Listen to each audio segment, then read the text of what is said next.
We are Lewis and Roland from the King's School, Peterborough, England. Our goal is to maintain local biodiversity by managing soil erosion caused by erratic rainfall patterns. Because we live in a rain shadow, we receive nearly half of the UK's average in terms of rainfall, placing an immense stress on our water resources. To optimise the water we receive, we're going to develop a drone that can create terrain maps, which then allow us to predict areas of peak water flow, to then place measures such as drainage swales or check dams.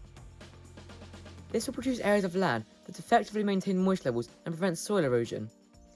This will facilitate an increase in biodiversity as plants and animals thrive in the damper conditions.